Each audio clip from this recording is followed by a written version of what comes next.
Bonjour tout le monde, j'espère que vous allez bien. Je suis très heureuse de vous inviter et on le fait de façon très humble, mais quand même, on avait envie de partager avec vous notre aventure Ma vie, ma maison, boutique. On a acheté une maison qui manquait beaucoup d'amour. Cheers! Santé!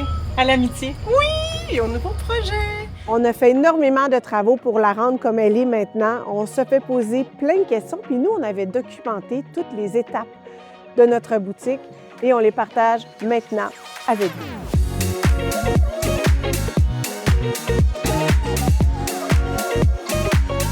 Alors, parle-nous un peu de ton background avant d'avoir la boutique déco. J'ai travaillé en grande entreprise comme gestionnaire. Je gérais du personnel. Je travaille aussi comme coach corporatif. J'adore faire du coaching d'équipe. Les humains me fascinent. J'ai eu une boutique similaire à celle-ci à Chambly, dans un marché complètement différent. Et puis, me voilà. Ce que j'aime aussi de nous deux, c'est que rapidement, on a trouvé notre place parce que de se lancer en affaires, deux, c'est parfait.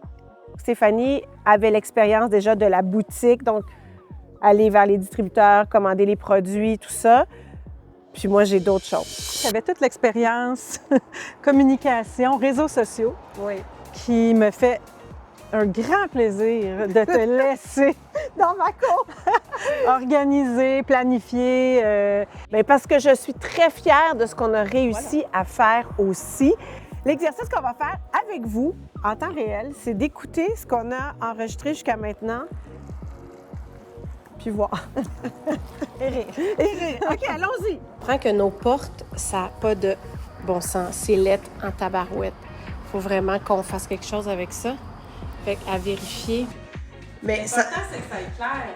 tu comprends qu'on va ouvrir une boutique ici, là? Oui. Fait qu'on veut de l'éclairage, qu'il y a de l'allure, puis ça marche pas, c'est ce que tu constates. La maison a été levée, là. Oui, C'est oui, qu'on oui, se oui. contacte. C'est seulement en arrière. Oui, ça devait être une carte de 4 pieds ici. Là. Il y a beaucoup de choses qu'on savait pas tant, finalement, hein, Stéphanie? On apprend. 2 octobre 2023, on devient donc propriétaire de la fameuse petite maison. On s'est fait une liste.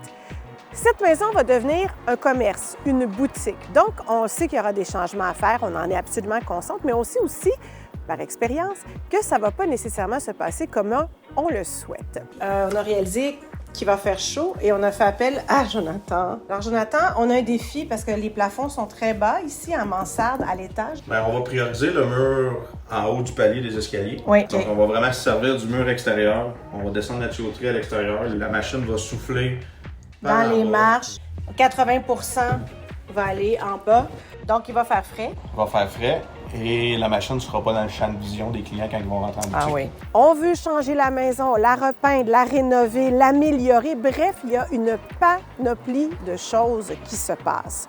Quand on a acheté le 2 octobre, on aurait souhaité ouvrir pour Noël. Et là, on fait le tour de la maison. Toutes les fenêtres, c'était un peu comme des fenêtres 3 saisons.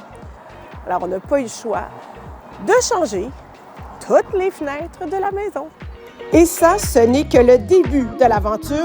Tout au long des prochains épisodes, vous allez vivre avec nous les transformations, les rénovations, les choix, l'installation, évidemment des imprévus, beaucoup d'investissements, mais surtout beaucoup de plaisir à transformer cette petite maison qui deviendra notre magnifique boutique.